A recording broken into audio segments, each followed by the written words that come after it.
ഹൃദയം ഇങ്ങനെ മാറി മറിഞ്ഞുകൊണ്ടേയിരിക്കും. ഇന്ന് നന്നായവൻ ഒരുപക്ഷേ നാളേക്ക് മോശമായേക്കാം. ബാദിറൂ ബിൽ അഅമാലി ഫിതനൻ കഖിതഇൽ ലൈലിൽ മുള്ളിം. ബാദിറൂ ബിൽ അഅമാലി ഫിതനൻ, ഫിത്നകൾ നിങ്ങളിലേക്ക് കടന്നു വരാനുണ്ട്. അതുകൊണ്ട് നന്മകൾ ചെയ്യാൻ നിങ്ങൾ താല്പര്യം കാണിക്കണം. നന്മകൾ ചെയ്യാൻ നിങ്ങൾ പിന്തിപ്പിക്കാനേ പാടില്ല. ഇശാ നിസ്കാരം പിന്നെ നിസ്കരിക്കാമെന്ന് പറഞ്ഞു മാറ്റിവെക്കണ്ട. എന്റെ യുസ്ബിഹുർ റജുലു മുഅ്മിനൻ വയുംസി കാഫിറാ. ഇന്ന് രാവിലെ പള്ളിയിൽ പോയി ജമാഅത്തിന് സുബ്ഹി നിസ്കരിച്ച ചെറുപ്പക്കാരൻ വയുംസി കാഫിറാ, വൈകുന്നേരമാകുമ്പോൾ കാഫിറാകുന്ന ഒരു കാലം നമ്മളിലേക്ക് കടന്നു വരാനുണ്ട്. സുബ്ഹി നിസ്കരിക്കാൻ പള്ളിയിലേക്ക് വന്നിട്ടുണ്ട്, പക്ഷേ മഗ്രിബ് ആകുമ്പോഴേക്കും അയാൾ കാഫിറായി പോയി. വൈകുന്നേരം പള്ളിയിലേക്ക് മഗ്രിബ് നിസ്കരിക്കാൻ വന്ന മുസ്ലിമായ മുഅ്മിനായ ചെറുപ്പക്കാരൻ സുബ്ഹിയാകുമ്പോൾ കാഫിറായി പോകും.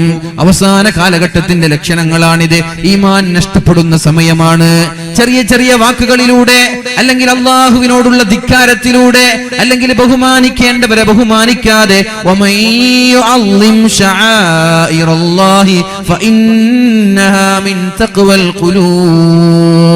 അല്ലാഹു ബഹുമാനിച്ചതിനെ ബഹുമാനിക്കാതിരിക്കൽ തഖ്വയില്ല എന്നതിന്റെ ലക്ഷണമാണത്. അല്ലാഹു ബഹുമാനിച്ചതിനെ നമ്മൾ ബഹുമാനിക്കണം. ഖുർആനിനെ ബഹുമാനിക്കണം. ആദരിക്കേണ്ടവയെ ആദരിക്കണം. ഇതൊന്നും ബഹുമാനിക്കാതെ, ഇതിനെയൊന്നും ആദരിക്കാതെ പുച്ഛിച്ച് കളയുന്നത് ഈമാൻ പോലും നഷ്ടപ്പെട്ടു പോകാൻ സാധ്യതയുള്ള വിഷയമാണ്. അതുകൊണ്ട് ദുആ ചെയ്യണേ. യാ മുസബ്ബിതൽ യാ മുഖല്ലിബൽ ഖുലൂബ്, ഹൃദയങ്ങളെ നന്മയിലേക്കും തിന്മയിലേക്കും മാറ്റിമറിക്കുന്ന റബ്ബേ, സബ്ബിത് ഖൽബി അലാ ദീനിക്, എന്റെ ഹൃദയത്തെ, എന്റെ ഖൽബിനെ നിന്റെ ദീനിൽ അടിയുറച്ചു നിൽക്കാൻ തൗഫീഖ് നൽകണേ. ദുആ അറിയോ? എനിക്ക് നിങ്ങൾ കാണുന്നില്ല ട്ടാ, അതുകൊണ്ട് ഒരു ഭാഗത്തേക്ക് എന്നെ ഫോക്കസ് ചെയ്യുന്നത്. ഇത് ഇങ്ങോട്ട് അടിക്കുന്നുണ്ട്. ഇത് ഓഫ് ചെയ്താൽ പിന്നെ വീഡിയോയിലൊന്നും കാണൂല, അതുകൊണ്ടാണ് നിങ്ങൾ കാണുന്നില്ല. അപ്പൊ ആ ദുആ നമ്മൾ ചെയ്യാ. യാ മുസബ്ബിതൽ യാ മുഖല്ലിബൽ ഖുലൂബ് സബ്ബിത് ഖൽബി അലാ ദീനിക്. അല്ലാഹുവേ എന്റെ ഹൃദയങ്ങളെ തിന്മയിലേക്ക് പോവാതെ, തോന്നിവാസങ്ങളിലേക്ക് പോവാതെ നന്മയുടെ വക്താവായി ജീവിക്കാൻ തൗഫീഖ് ചെയ്യണേ. അല്ലാഹുവിന്റെ ഹബീബായ റസൂലുള്ളാഹി സ്വല്ലല്ലാഹു അലൈഹി വസല്ലം പഠിപ്പിക്കുകയാണ്. മഹാനായ ഇബ്രാഹിമുൽ ഖവ്വാസ് റളിയല്ലാഹു അൻഹു പറയുകയാണ്, ഒരു മനുഷ്യന്റെ ഹൃദയത്തെ ശുദ്ധീകരിക്കാൻ 5 മരുന്നുകളാണുള്ളത്. പ്രഷറിന് മരുന്നുണ്ട്, ഷുഗറിനും മരുന്നുണ്ട്, ക്യാൻസറിനും മരുന്നുണ്ട്. പക്ഷേ ഹൃദയത്തെ ശുദ്ധീകരിക്കാൻ ഹോസ്പിറ്റലിൽ ചെന്നാൽ മരുന്ന് ലഭിക്കില്ല, മെഡിക്കലിൽ ചെന്നാൽ മരുന്ന് ലഭിക്കില്ല. ആ മരുന്നാണ് അല്ലാഹുവിന്റെ ഹബീബ് പറഞ്ഞു തരുന്നത്. ഒന്നാമത്തെ മരുന്ന് ഖിറാഅത്തുൽ ഖുർആനി ബിത്തദ്ബീർ, നല്ല ആലോചനയോടെ അർത്ഥമാലോചിച്ചുകൊണ്ട് മനോഹരമായി ഖുർആൻ ഓതുന്ന ആളുടെ ഹൃദയത്തിൽ അസുഖമുണ്ടാവില്ല. ഒരു സഹാബി എല്ലാ രാത്രിയിലും ഒരു ഖത്ം ഖുർആൻ ഓതുന്നത് കണ്ടപ്പോഴാണ് റസൂലുള്ളാഹി സ്വല്ലല്ലാഹു അലൈഹി വസല്ലം പറഞ്ഞത്, ചെയ്യരുത്. എല്ലാ ദിവസവും രാത്രി മുഴുവനും ഖുർആൻ ഓതി ഒരു ഖത്ം തീർക്കുക ചെയ്യരുത് എന്ന് അല്ലാഹുവിന്റെ ഹബീബ് പറഞ്ഞു. അല്ല നബിയെ, എനിക്കങ്ങനെ ചെയ്യണം, എന്റെ ജീവിതം ഖുർആനിന് വേണ്ടി മാറ്റിവെക്കണം എന്ന് പറഞ്ഞപ്പോഴാണ് അല്ലാഹുവിന്റെ ഹബീബ് പറഞ്ഞത്, നിനക്ക് നിർബന്ധമാണെങ്കിൽ മാസത്തിലൊരു തവണ നീ തീർത്താൽ മതി. അതിനേക്കാളും അപ്പുറം പോകരുത്. കൊല്ലത്തിലൊരു തവണയല്ല, റമദാനിൽ മാത്രമല്ല, മാസത്തിലൊരു തവണ പരിശുദ്ധമായ ഖുർആൻ ഓതി തീർക്കണം. അത് മഹാന്മാരായ പണ്ഡിതന്മാര് പറയുന്നുണ്ട്. ഇന്ന ഖൗമി ഇത്തഖദു ഹാദൽ ഖുർആന മഹ്ജൂറാ. നബി തങ്ങൾ പരാതി പറയുന്നുണ്ട് അല്ലാഹുവിനോട്. അല്ലാഹുവേ, വഖാല റസൂൽ ഇന്ന ഖൗമി ഇത്തഖദു ഹാദൽ ഖുർആന മഹ്ജൂറാ. അല്ലാഹുവേ എന്റെ സമൂഹം പരിശുദ്ധമായ ഖുർആനിനെ അവഗണിച്ചു കളഞ്ഞുവല്ലോ.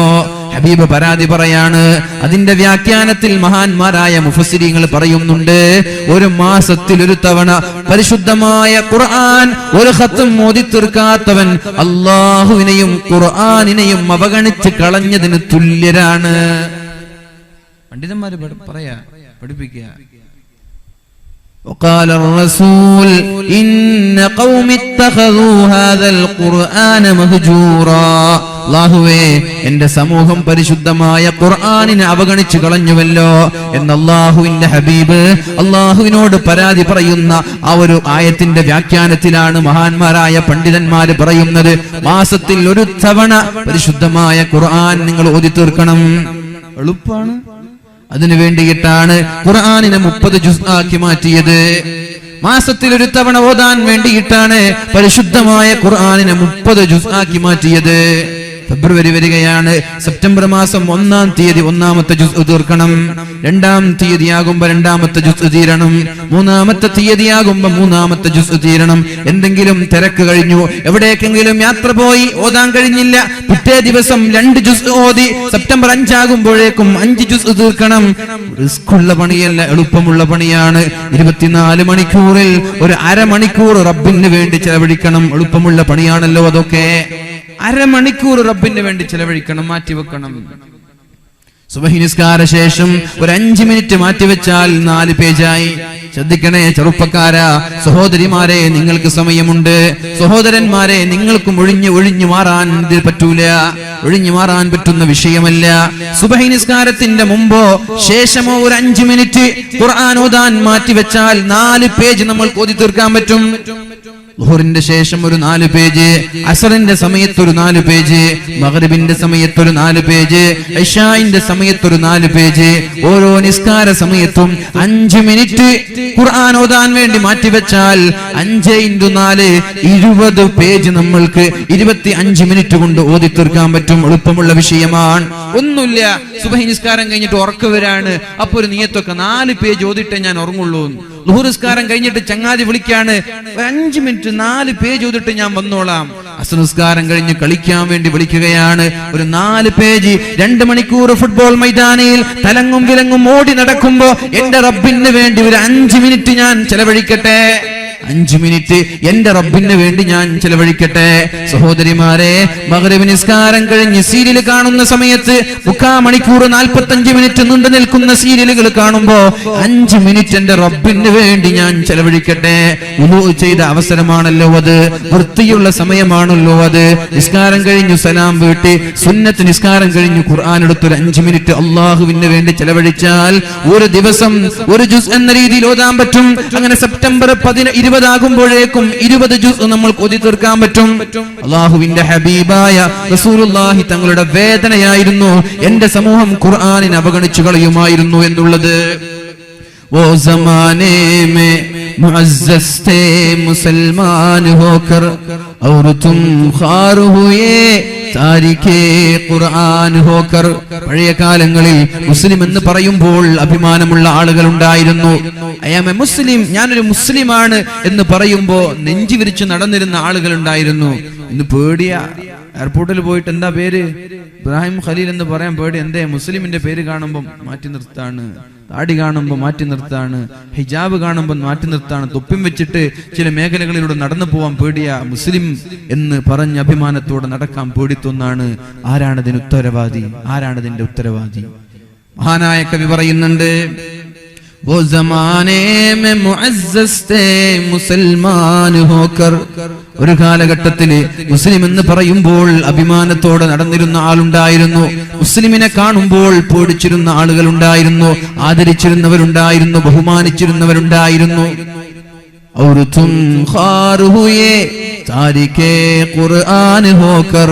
നിങ്ങൾക്ക് പരാജയത്തിന്റെ കൈപ്പുനീര് കുടിക്കേണ്ടി വന്നത്, പരാജയത്തിന്റെ പടുകുഴിയിൽ കൂപ്പുകുത്തേണ്ടി വന്നത് വെറുതെയല്ല. ഔർ തും ഖാർ ഹുയേ താരിഖേ ഖുർആൻ ഹോക്കർ. ഖുർആൻ നിങ്ങൾ അവഗണിക്കാൻ തുടങ്ങിയപ്പോഴാണ് നിങ്ങൾക്ക് പരാജയം വന്നത് എന്ന് കവി പറയുകയാണ്. ഗ്ലാഡ്സ്റ്റൺ പറഞ്ഞൊരു വാക്ക് എനിക്ക് ഓർമ്മ വരികയാണ്.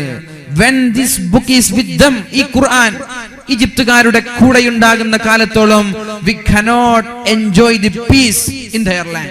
അവരുടെ ഭൂമിയിൽ സമാധാനം ആസ്വദിക്കാൻ ഞങ്ങൾക്ക് കഴിയില്ല.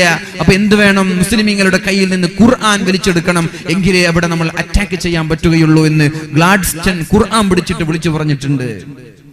ഒരുപാട് കുരിശുയുദ്ധങ്ങൾ, ഒരുപാട് യുദ്ധങ്ങൾ കഴിഞ്ഞ് മുസ്ലിമീങ്ങളെ തകർക്കാൻ പറ്റുന്നില്ല എന്ന് തോന്നിയപ്പോഴാണ് അവർ പറഞ്ഞത്, ഖുർആൻ അവരുടെ കയ്യിലുള്ള കാലത്തോളം അവരെ തകർക്കാൻ കഴിയില്ല. പൊന്നു സഹോദരങ്ങളെ, ഇന്ന് നമ്മുടെ ഷെൽഫുകളിൽ വെക്കുന്നത് പോലെ അവർ ഖുർആൻ ഷെൽഫിലല്ല വെച്ചത്, ഹൃദയത്തിലാണ് അവര് ഖുർആൻ വെച്ചത്. അതുകൊണ്ടാണ് 90 പേരുമായി സലാഹുദ്ദീൻ അയ്യൂബി ലക്ഷക്കണക്കിന് ആളുകളുടെ അടുത്തേക്ക് കടന്നു ചെന്നു വെറും തുച്ഛമായ വിരലിലെണ്ണാവുന്ന ആളുകളുമായി ലക്ഷക്കണക്കിന് ആളുകളോട് പടവെട്ടി പടപൊരുതി ലോകം കീഴടക്കി കടന്നു വന്നത് മഹാനായ സലാഹുദ്ദീൻ അയ്യൂബി. കുരിശുദ്ധത്തിലെ ഖുർആൻ അവർ നെഞ്ചത്ത് കയറ്റിവെച്ചവരായിരുന്നു, ഷെൽഫത്തല്ല. നമ്മുടെ ഖുർആൻ ഷെൽഫിലാണ്.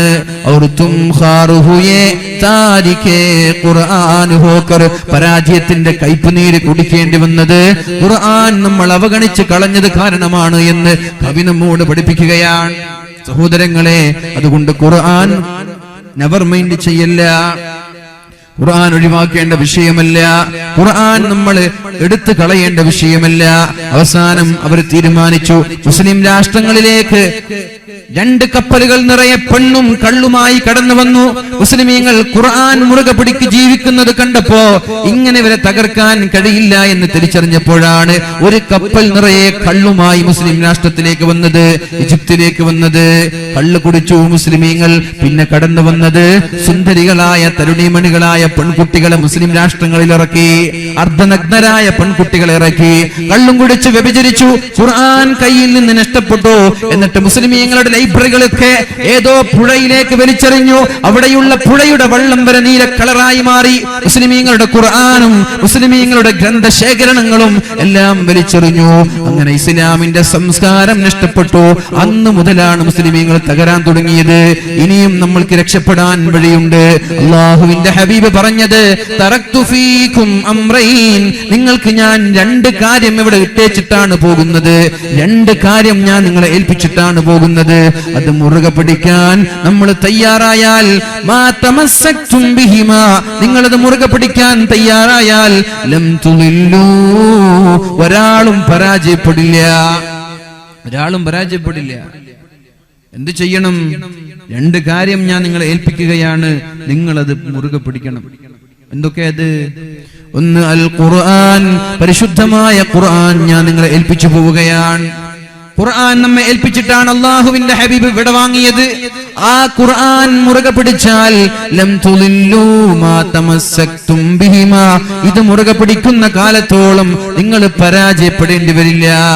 അതേപോലെ അഹ്ലു ബൈത്ത് എന്നും ഹദീസുണ്ട്, എന്റെ ചര്യ എന്നും ഹദീസുണ്ട്.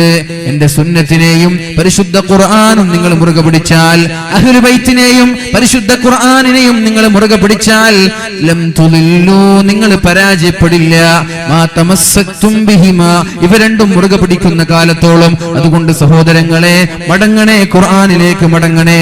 പരിശുദ്ധമായ ഖുർആൻ പറയുന്നുണ്ട്, ബിസ്മില്ലാഹിർ റഹ്മാനിർ റഹീം, അലം യഅനി ലില്ലദീന ആമനൂ അൻ തഖ്ശഅ ഖുലൂബുഹും ലിദിക്രില്ലാഹ്, നിങ്ങൾക്ക് അല്ലാഹുവിനെ പേടിച്ച് മാറാനുള്ള സമയമായിട്ടില്ലേ?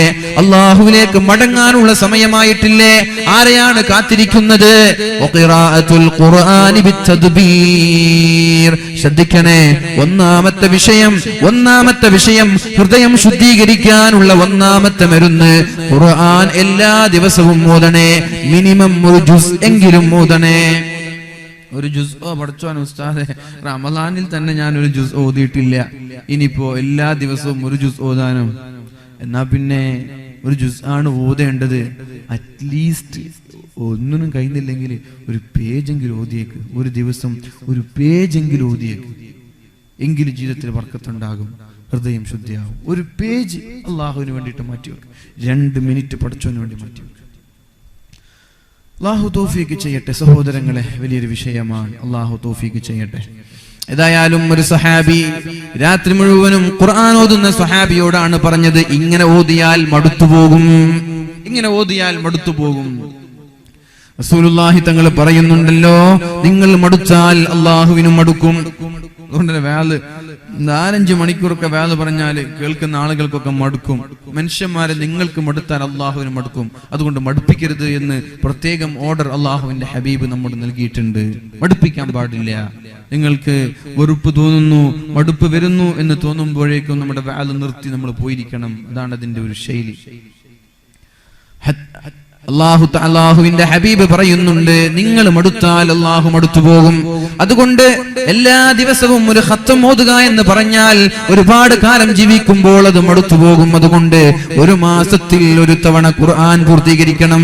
സ്വഹാബി പറഞ്ഞു, നബിയേ പോരാ, എനിക്ക് 1 മാസത്തിൽ 1 ഖത്തം തീർത്താൽ പോരാ.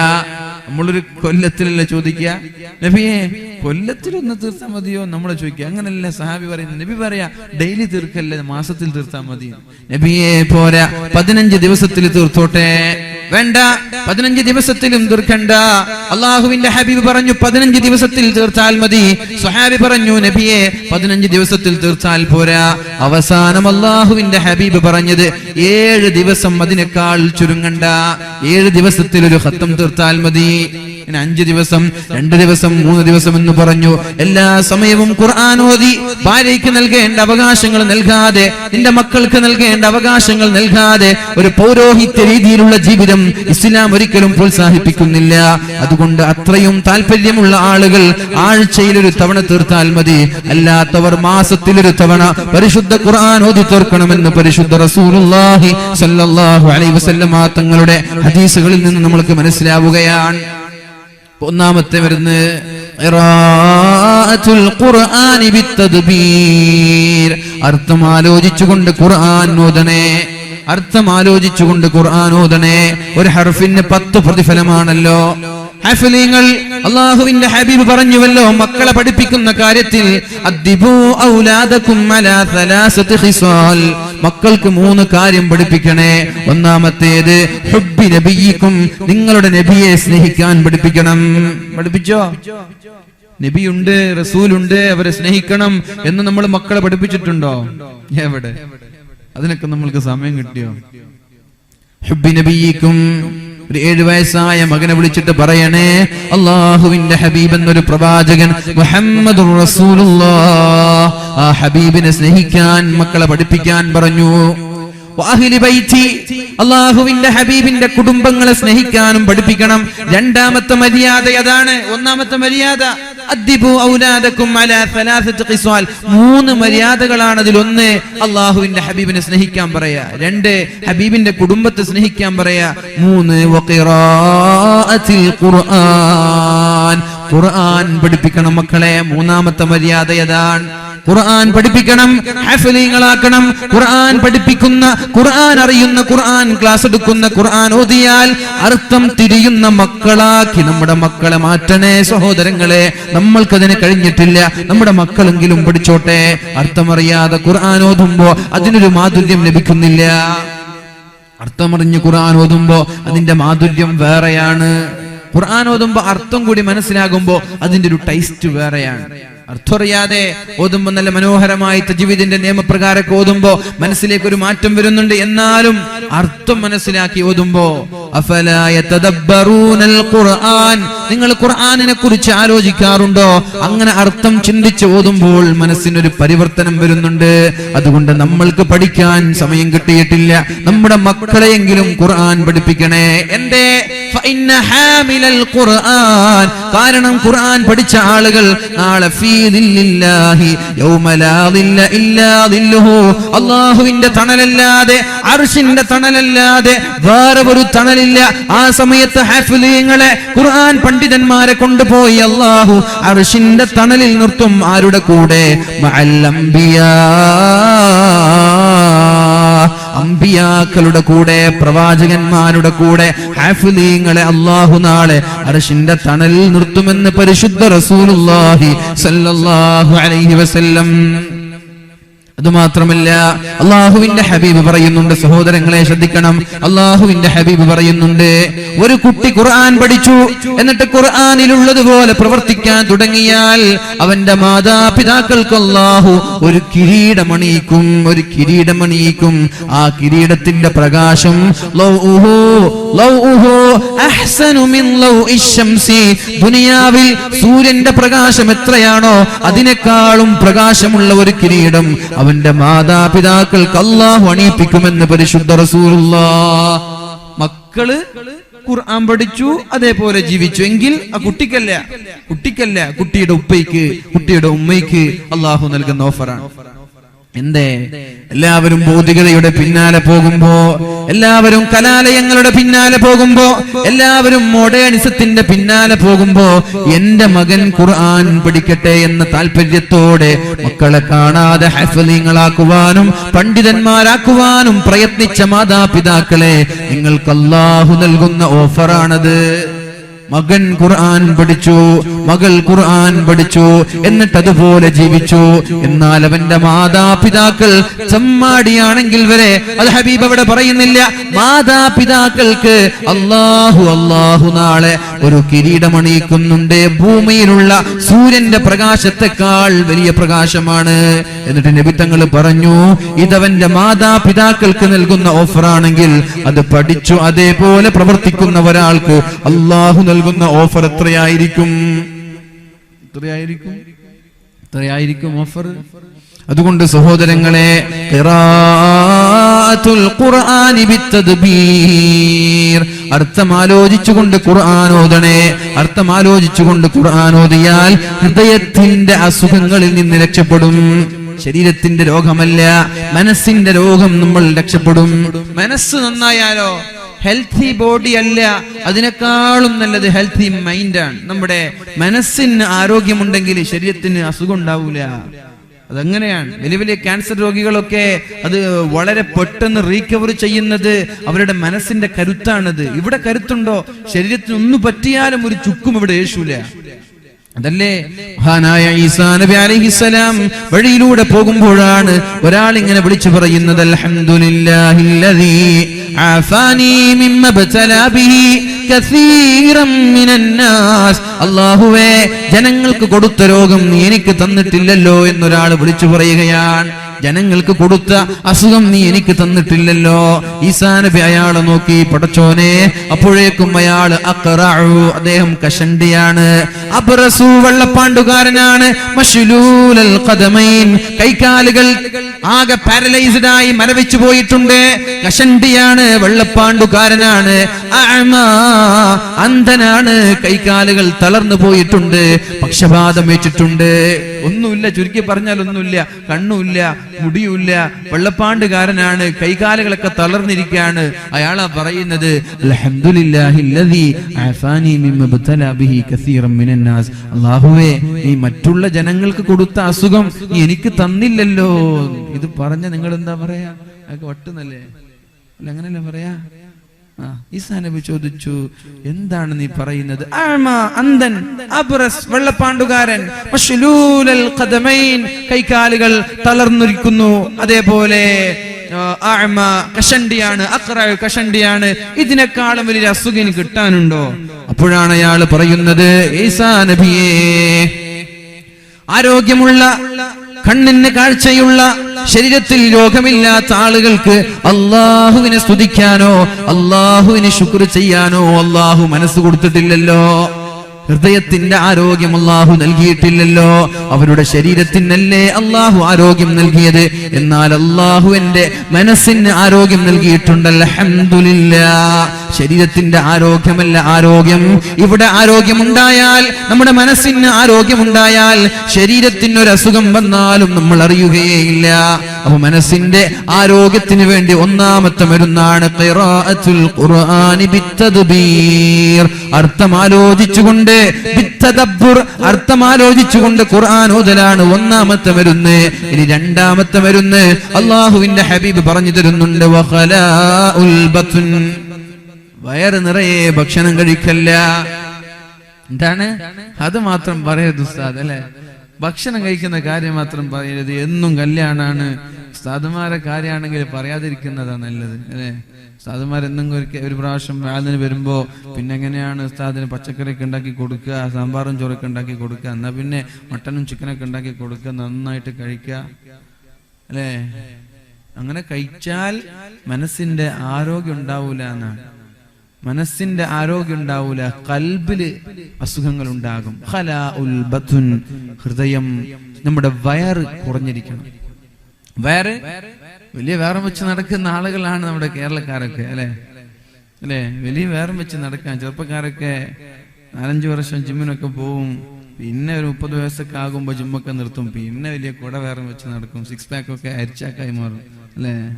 അങ്ങനെയാണ് ചെറുപ്പക്കാരൊക്കെ കാണാറുള്ളത്. അങ്ങനെയാണ്. അപ്പോ ശരീരമൊക്കെ വളരെ ഹെൽത്തിയായി ആരോഗ്യത്തോടെ സൂക്ഷിക്കുന്നതൊക്കെ ഇസ്ലാമിന്റെ ഭാഗമാണ്. അൽ മുഅ്മിനുൽ ഖവിയ്യു ഖൈറും മിനൽ മുഅ്മിനിൽ ദഈഫ്. ബലഹീനനായ മുഅ്മിനിനേക്കാൾ ഏറ്റവും നല്ലത് അല്ലാഹുവിന് ഇഷ്ടം ശക്തിയുള്ള മുഅ്മിനിനെയാണ്. അപ്പോൾ രാവിലെ എണീച്ചിട്ട് ഓടുന്നതൊക്കെ ഖൈറാണ്, രാവിലെ എണീച്ചിട്ട് എക്സസൈസ് ചെയ്യുന്നതൊക്കെ ഖൈറാണ്, രാവിലെ എണീച്ചിട്ട് കളിക്കുന്നതൊക്കെ ഖൈറാണ്. അതൊക്കെ ശരീരത്തിന്റെ ആരോഗ്യത്തിന് വേണ്ടി. നല്ല ആരോഗ്യം ഉണ്ടെങ്കിൽ നന്നായിട്ട് നിസ്കരിക്കാലോ. തറാവീഹ് നിസ്കരിക്കുമ്പോ ഇങ്ങനെ എമ്പക്കും ഇടണ്ടല്ലോ, അല്ലേ? നല്ല ആരോഗ്യമുള്ള ആളുകൾക്ക് നന്നായി ഇബാദത്ത് ചെയ്യാൻ പറ്റും. അതിനുവേണ്ടി നിങ്ങൾ ശരീരം എന്ത് ചെയ്യണം? നല്ല പുഷ്ടിയുള്ള ആരോഗ്യമുള്ള ശരീരമാക്കി മാറ്റണം. അള്ളാഹു തൗഫീഖ് ചെയ്യട്ടെ, അള്ളാഹു ആരോഗ്യം നൽകട്ടെ. രണ്ടാമത് പറഞ്ഞത് വഖലാഉൽ ബത്നി, ഹൃദയം, നമ്മുടെ വയറ് നിറയെ ഭക്ഷണം കഴിക്കാൻ പാടില്ല. അതാണല്ലോ അള്ളാഹുവിന്റെ ഹബീബ് പറഞ്ഞത്, 3 ഭാഗമാക്കി മാറ്റണം, 3 ഭാഗമാക്കി മാറ്റണം. ഒരു ഭാഗം വെള്ളത്തിന്, മറ്റൊരു ഭാഗം ഭക്ഷണത്തിന്, ഒരു ഭാഗം ഫ്രീ ആയി അവിടെ ഒഴിച്ചിടണം. അങ്ങനെ ഇട്ടാൽ ഒരു ഉപകാരമുണ്ട്. ഒരു ദിവസം 3-4 കല്യാണാണ്. ആദ്യത്തെ വീട്ടിൽ പോയിട്ട് 3 ഭാഗം കഴിച്ചു, ഒരു ഭാഗം മാറ്റി വെച്ചു, എന്നാൽ അടുത്ത കല്യാണത്തിന് വേണ്ടി വീണ്ടും അടിച്ചു മാറാം, അല്ലേ? ഒരു സ്ഥലത്ത് തന്നെ ഫുള്ള് തിന്നു പഠിച്ചോ. അപ്പുറത്തെ വീട്ടിൽ പോകുമ്പോ നല്ല സ്പെഷ്യൽ ഐറ്റം ആണല്ലോ, തിന്നാനാണെങ്കിൽ സ്ഥലമില്ല, എന്താ ചെയ്യാ? അപ്പൊ എന്തായാലും ഇങ്ങനെ നടക്കുക എന്നും ഒരു ഭാഗം ഫ്രീ ആയിട്ട് വിടുക. അല്ലാഹു തൗഫീഖ് ചെയ്യട്ടെ. പിന്നെ വെള്ളത്തിനും വായുവിനൊന്നും സ്ഥലം കൊടുക്കാതെ 3 ഭാഗം വെട്ടി വിഴുകുന്ന ആളുകളുണ്ട്. വെള്ളം വായൊക്കെ പിന്നെ ഫസ്റ്റ് ആദ്യം ഭക്ഷണം കയറട്ടെ. അതൊക്കെ ഉണ്ടാകുമ്പോഴാണ് ശരീരം അസുഖബാധിതയായി പോകുന്നത്. ശരീരത്തിന് രോഗം വരും, മനസ്സിന് രോഗം വരും. അതുകൊണ്ട് ഇടയ്ക്കിടെ നോമ്പൊക്കെ നോക്കുന്നത് ഖൈറാണ്. മഹാനായ ചെറുശ്ശേരി സൈനുദ്ദീൻ മുസ്ലിയാർ സമസ്ത കേരള ജംഇയ്യത്തുൽ ഉലമയുടെ കരുത്തനായ സാരഥിയായിരുന്നു, നേതാവായിരുന്നു, അമരക്കാരനായിരുന്നു. മഹാനായ എന്റെയൊക്കെ ആദരണീയനായ ഗുരുവര്യൻ മഹാനായ ശൈഖുനാ ചെറുശ്ശേരി സൈനുദ്ദീൻ മുസ്ലിയാർ, അദ്ദേഹം 10 വർഷക്കാലം നോമ്പ് നോറ്റു. എങ്ങനെയെന്നറിയോ? എല്ലാ തിങ്കളാഴ്ചയും എല്ലാ വ്യാഴാഴ്ചയും നോമ്പ് പിടിക്കുന്നുണ്ട്. ചെമ്മാട് ദർസ് നടത്തിക്കൊണ്ടിരിക്കുകയാണ്. ചെമ്മാടിലെ മുദരിസാണ് അദ്ദേഹം. എല്ലാ വ്യാഴാഴ്ചയും എല്ലാ തിങ്കളാഴ്ചയും നോമ്പ് പിടിക്കുന്നുണ്ട്. നാട്ടുകാരറിഞ്ഞിട്ടില്ല, ഭക്ഷണം കൊണ്ടുവരുന്ന വീട്ടുകാരറിഞ്ഞിട്ടില്ല. നമ്മൾ നോമ്പ് നോക്കിയാലോ ചങ്ങാതിമാരറിയും. വാട്സപ്പിലൊക്കെ പിന്നെ സ്റ്റാറ്റസ് മാറ്റി ഞാൻ നോമ്പുകാരനാണ്, ഫേസ്ബുക്കിൽ ഫോട്ടോ ഇട്ടു ഞാൻ നോമ്പുകാരനാണ്. അത്താഴ സമയത്ത് എണീച്ചിട്ട് ചങ്ങാതിമാർക്കൊക്കെ ഒരു മിസ് കോൾ. എന്തിനാണ് എണീച്ചത്? ഞാൻ ഇന്ന് നോമ്പ് നോക്കുകയാണ്, അതുകൊണ്ട് അത്താഴം വയ്ക്കാൻ വേണ്ടി എണീച്ചതാണ്, നാട്ടുകാരൊക്കെ അറിയിച്ചു. അങ്ങനെയല്ല. മഹാനായ ചെറുശ്ശേരി സൈനുദ്ദീൻ മുസ്ലിയാർ ഭൂന്യരായ ഉസ്താദ് അവർകൾ 10 വർഷക്കാലം നോമ്പ് നോറ്റു. തിങ്കളാഴ്ചയും വ്യാഴാഴ്ചയും നോമ്പ് നോറ്റു. ഹല്ലുകാരറിഞ്ഞിട്ടേ ഇല്ല. അത്ഭുതമില്ലേ? 8ാമത്തെ വർഷമാണ് ബാപ്പുട്ടി ഹാജി അറിയുന്നത് ഉസ്താദ് നോമ്പുകാരനാണ് എന്ന്. ഉസ്താദിന്റെ അടുത്തേക്ക് ഓടി വന്നു, ഉസ്താദേ നിങ്ങൾക്ക് പറയാമായിരുന്നില്ലേ? ഉസ്താദ് എന്ത് ചെയ്യുമെന്നറിയുമോ? ഉച്ചയ്ക്ക് കൊണ്ടുവരുന്ന ടിഫിൻ അത് വൈകുന്നേരം നോമ്പ് തുറക്കാൻ വേണ്ടി മാറ്റിവെക്കും. ഉച്ചയ്ക്ക് കൊണ്ടുവരുന്ന ടിഫിൻ വൈകുന്നേരം നോമ്പ് തുറക്കാൻ വേണ്ടി മാറ്റിവെക്കും. നോമ്പ് തുറയുടെ സമയത്ത് രാത്രി ഭക്ഷണമായി കൊണ്ടുവരുന്ന ആ ഒരു ഭക്ഷണം അത്താഴത്തിന് വേണ്ടി മാറ്റിവെക്കും. വീട്ടുകാരറിഞ്ഞിട്ടില്ല, മഹല്ലുകാരറിഞ്ഞിട്ടില്ല. 10 വർഷക്കാലമാണ് നോമ്പ് നോറ്റത്. 8ാമത്തെ വർഷമാണ് ഉസ്താദ് നോമ്പുകാരനായിരുന്നു എന്ന് മഹാനായ ബാപ്പുട്ടി ഹാജി അറിയുന്നത്. അങ്ങനെ നോമ്പ് നോക്കുമ്പോ ശരീരത്തിന് ആരോഗ്യമുണ്ടാകും, മനസ്സിനും ആരോഗ്യമുണ്ടാകും. വഖലാഉൽ ബത്നി, നിങ്ങൾ വയറ് നിറയെ ഭക്ഷണം കഴിക്കല്ല. അള്ളാഹുവിന്റെ ഹബീബ് പറഞ്ഞു, അള്ളാഹുവിന് ഏറ്റവും ദേഷ്യമുള്ള പാത്രം ഏതെന്നറിയോ? ഏറ്റവും ദേഷ്യമുള്ള പാത്രം ഏതാ? സ്വർണത്തിന്റെ പാത്രമാണോ? മണ്ണിന്റെ പാത്രമാണോ? ഇവിടെ മണ്ണിന്റെ പാത്രമില്ലേ? മൺകലങ്ങളൊക്കെ ഉണ്ടോ? ഉണ്ടോ? ഇല്ലേ? മണ്ണിന്റെ പാത്രമൊന്നുമില്ല. അള്ളാഹുവിന് അള്ളാഹുവിന് ഏറ്റവും ദേഷ്യമുള്ള പാത്രം ഹലാല് കൊണ്ട് നിറച്ച വയറാണ്. ഹറാമല്ലേ? ഹറാമിന്റെ ഒരു അംശം പോയാൽ അള്ളാഹു വെറുത്തു പോകും. ഹറാമിന്റെ ഒരംശം പോയാൽ അള്ളാഹു വെറുത്തു പോകും. ഇതങ്ങനെയല്ല. ഹലാല് കൊണ്ട് നിറഞ്ഞ ഹലാലായ ഭക്ഷണമാണ്, അനുവദനീയമായ ഭക്ഷണമാണ്. ഹലാല് കൊണ്ട് നിറഞ്ഞ ഭക്ഷണം, ശ്രദ്ധിക്കണം, ഹലാല് കൊണ്ട് നിറഞ്ഞ വയറ് അള്ളാഹുവിന് ഇഷ്ടമല്ല. അള്ളാഹുവിന് കോപമുള്ള വയറാണ്, അള്ളാഹുവിന് ദേഷ്യമുള്ള പാത്രമാണ് എന്ന് മഹാനായ ഗസാലി ഇമാം നമ്മോട് പഠിപ്പിക്കുന്നുണ്ട്. അതുകൊണ്ട് എന്ത് വേണം? ഭക്ഷണം കൺട്രോൾ ചെയ്യണം. അല്ലാഹു തൗഫീഖ് ചെയ്യട്ടെ. മഹദിയായ ആയിഷ ബീവി റളിയല്ലാഹു അൻഹയോട് അല്ലാഹുവിന്റെ റസൂൽ സല്ലല്ലാഹു അലൈഹി വസല്ലം പറഞ്ഞു, ദാവിമി ഖർഅബാബിൽ ജന്നതി ബിൽ ജൂ. ആയിഷ ബീവിയെ, സ്വർഗ്ഗത്തിന്റെ വാതിൽ ഇടയ്ക്കിടെ മുട്ടിക്കൊണ്ടേയിരിക്കണം. സ്വർഗ്ഗത്തിന്റെ വാതിൽ മുട്ടിക്കൊണ്ടേയിരിക്കുക. ഒന്നെണീറ്റിക്കണോ? ഒന്നെണീറ്റിക്ക എല്ലാരും. സല്ലു അലാ സയ്യിദിനാ മുഹമ്മദ്, അല്ലാഹുമ്മ സല്ലി അലാ സയ്യിദിനാ മുഹമ്മദിൻ വഅലാ ആലി സയ്യിദിനാ മുഹമ്മദിൻ വബാരിക് വസല്ലിം അലൈഹി. ഉറക്കെ ചൊല്ലിയ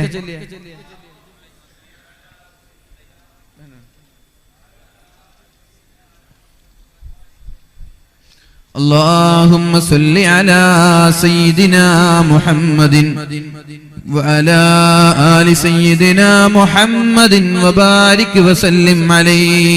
അല്ലാഹു സ്വീകരിക്കട്ടെ, അല്ലാഹു സ്വീകരിക്കുമാറാവട്ടെ. മഹദിയായ ആയിഷ ബീവി റളിയല്ലാഹു അൻഹയോട് അല്ലാഹുവിന്റെ ഹബീബ് പറഞ്ഞു, സ്വർഗ്ഗത്തിന്റെ വാതിൽ മുട്ടിക്കൊണ്ടേയിരിക്കണം. സ്വർഗ്ഗം വേണ്ടേ? വേണ്ടേ? സ്വർഗ്ഗം വേണ്ടേ? എന്താണ് നിങ്ങൾ തീരെ ഒരു ഉഷാറില്ലല്ലോ അച്ഛനെ? ഞാൻ ഇന്ന് 15 മണിക്കൂർ യാത്ര ചെയ്തിട്ട് ഇങ്ങോട്ട് വരുന്നത്. രാവിലെ 5 മണിക്ക് കൊല്ലത്ത് നിന്ന് ട്രെയിൻ കയറിയതാ. കയറിയ അതേ സ്റ്റേഷനിൽ 3 മണിക്കൂർ പിടിച്ചിട്ടു. പിന്നെ അടുത്ത സ്റ്റേഷനിൽ കൊണ്ടുപോയപ്പോൾ പ്രതീക്ഷ ഒരു 5 മണിക്ക് നമുക്ക് നാട്ടിലെത്തും. അടുത്ത സ്റ്റേഷനിൽ കൊണ്ടിട്ട് 1 മണിക്കൂർ പിടിച്ചിട്ടു. ഇന്നലെ ഒരു ഗുഡ്സ് വണ്ടി പാളം തെറ്റി, അതിന്റെ പേരിൽ ആകെ ഗതാഗതമൊക്കെ തടസ്സമായിട്ട് നിൽക്കുകയാണ്. അങ്ങനെ 15 മണിക്കൂറാണ് ഇതുവരെ. ഇപ്പം നേരെ വന്നിട്ട് ഇങ്ങോട്ട് വന്നതാണ്. എന്നെക്കാൾ ക്ഷീണം നിങ്ങൾക്ക് ഉണ്ടാവാൻ പാടില്ല. ഉഷാറാവണം. അപ്പൊ നമ്മൾക്ക് സ്വർഗത്തിൽ പോകണം, സ്വർഗത്തിൽ പോകണം. പക്ഷെ സ്വർഗം അവിടെ ഡോറ് ക്ലോസ് ചെയ്യപ്പെട്ടാല് എങ്ങനെ അത് മുട്ടി തുറക്കുക? മുട്ടണം. മൈക്ക് പൊടിയൊന്നുമില്ലല്ലോ. ഡോറ് മുട്ടണം. മഹദിയായ ആയിഷ ബിവി ചോദിച്ചു, യാ റസൂലല്ലാഹ്, എങ്ങനെയാണ് സ്വർഗത്തിന്റെ വാതിൽ മുട്ടേണ്ടത്? മുട്ടുവീൻ തുറക്കപ്പെടും. കേട്ടിട്ടില്ലേ? മുട്ടുവീൻ തുറക്കപ്പെടും. എങ്ങനെയാണ് തുറക്കേണ്ടത്? എങ്ങനെയാണ് മുട്ടേണ്ടത്? അപ്പോഴാണ് അള്ളാഹുവിന്റെ ഹബീബ് പറഞ്ഞത്, ബിൽ ജൂ, വിശപ്പ് സഹിച്ചുകൊണ്ട് പട്ടിണി കിടന്നുകൊണ്ട് സ്വർഗത്തിന്റെ വാതിൽ നിങ്ങൾ മുട്ടണേ. പട്ടിണി കിടന്നാൽ സ്വർഗത്തിലേക്കുള്ള വഴി എളുപ്പമാണെന്ന് അള്ളാഹുവിന്റെ ഹബീബ് പഠിപ്പിച്ചു തരികയാണ്. നന്നായിട്ട് തിന്നുന്ന ആളുകളായിരിക്കും നന്നായിട്ട് നാളെ വിശക്കുന്നത്.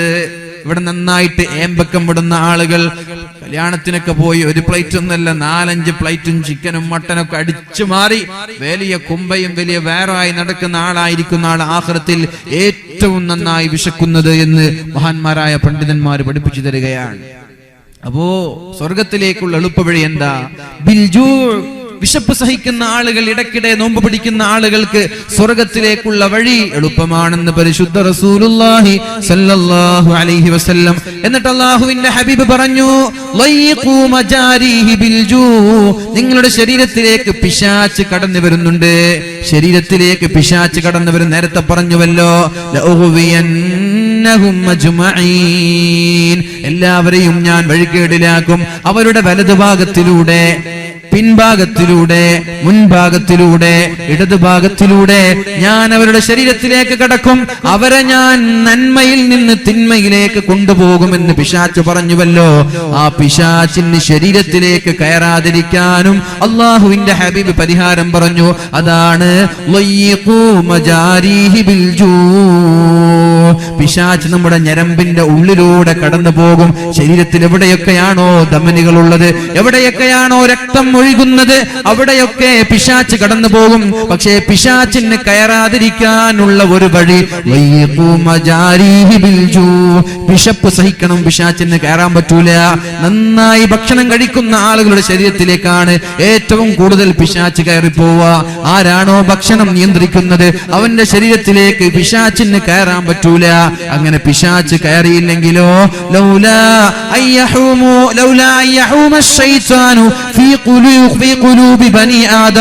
ആദം സന്തതികളുടെ ശരീരത്തിലും ഹൃദയത്തിലും പിശാച് ഊളിയിട്ടിറങ്ങുന്നില്ലായിരുന്നുവെങ്കിൽ ആകാശ ലോകങ്ങളിലുള്ള നിഗൂഢതകൾ, അവിടെയുള്ള മിസ്റ്ററി, അവിടെയുള്ള അത്ഭുതങ്ങൾ രണ്ട് കണ്ണുകൊണ്ട് കാണാമായിരുന്നു എന്ന് അല്ലാഹുവിന്റെ ഹബീബ് സല്ലല്ലാഹു അലൈഹി വസല്ലം. തിരിയുന്നുണ്ടോ? സ്പീഡ് കൂടുന്നുണ്ടോ? ഇല്ലല്ല, സ്പീഡ് കൂടുന്നുണ്ടോ? വൈകിയതുകൊണ്ട് അങ്ങനെ പോണ. പരിശുദ്ധ ഖുർആൻ ചോദിക്കുന്നുണ്ട്, ബിസ്മില്ലാഹിർ റഹ്മാനിർ റഹീം, അലം തറ അന്നല്ലാഹ യസ്ജുദു ലഹു മൻ ഫിസ് സമാവാതി വമൻ ഫിൽ അർദ് വശംസു വൽ ഖമറു വൻ നുജൂമു വശജറു വദ്ദവാബ് വകസീറും മിനൻ നാസ്. അലം തറ, നിങ്ങൾക്ക് കാണുന്നുണ്ടോ? നിങ്ങൾക്ക് കാണുന്നുണ്ടോ? എന്താ കാണുന്നുണ്ടോ ചോദിക്കുന്നത്? അന്നല്ലാഹ, അല്ലാഹു തആലയ്ക്ക് വേണ്ടി, യസ്ജുദു ലഹു മൻ ഫിസ് സമാവാതി വമൻ ഫിൽ അർദ്, ഭൂമിയിലുള്ളവരും ആകാശത്തുള്ളവരും സുജൂദ് ചെയ്യുന്നുണ്ട്. അത് നിങ്ങൾ കാണുന്നുണ്ടോ? എന്തൊക്കെ? വശംസു, സൂര്യൻ അല്ലാഹുവിന് വേണ്ടി സുജൂദ് ചെയ്യുന്നുണ്ട്. വൽ ഖമറു, ചന്ദ്രനും അല്ലാഹുവിന് വേണ്ടി സുജൂദ് ചെയ്യുന്നുണ്ട്. വന്നുജൂം, നക്ഷത്രങ്ങളും അല്ലാഹുവിന് വേണ്ടി സുജൂദ് ചെയ്യുന്നുണ്ട്. വശജറു, വീടിന്റെ മുറ്റത്തുള്ള മരച്ചില്ലകൾ അല്ലാഹുവിന് വേണ്ടി സുജൂദ് ചെയ്യുന്നുണ്ട്. ഈ കാണുന്ന പച്ചിലകൾ അതും അല്ലാഹുവിന് വേണ്ടി സുജൂദ് ചെയ്യുന്നുണ്ട്. വദ്ദവാബ്, വീടിന്റെ മുറ്റങ്ങളിലുള്ള നാൽക്കാലികളും ആടുമാടുകളും അല്ലാഹുവിന് സാഷ്ടാംഗം ചെയ്യുന്നത് നിങ്ങൾ കണ്ടിട്ടുണ്ടോ? നമ്മളാരും കണ്ടിട്ടില്ല, ഹബീബ് അത് കണ്ടിട്ടുണ്ട്. അത് കാണാനുള്ള വഴി എന്താ? പിശാച് ഇവിടെ കയറുന്നത് കൊണ്ടാണ്. പിശാച് ലൗലാ അന്ന ശയാതീന യഹ്റൂമൂന, പിശാചുക്കൾ മനുഷ്യന്റെ ഹൃദയത്തിൽ ഊളിയിട്ട് ഇങ്ങനെ ഇറങ്ങുന്നത് കൊണ്ടാണ്, ശരീരത്തിലേക്ക് കയറുന്നത് കൊണ്ടാണ് നമ്മൾക്ക് നിഗൂഢതകൾ, മിസ്റ്ററി കാണാൻ സാധിക്കാത്തത്. അപ്പൊ അതിന് പിശാച് കയറാതിരിക്കാനുള്ള മരുന്ന് പട്ടിണി കിടക്കണം. പട്ടിണി കിടന്നാൽ പിശാചിന് കയറാൻ പറ്റൂല. അങ്ങനെ പട്ടിണി കിടക്കുമ്പോ ലനളറു ഇലാ മലകൂതിസ് സമാ, ഭൂമിയിലും ആകാശങ്ങളിലുമുള്ള നിഗൂഢതകൾ കാണാൻ കഴിയും. സൂര്യൻ സുജൂദ് ചെയ്യുന്നത് കാണാൻ കഴിയും.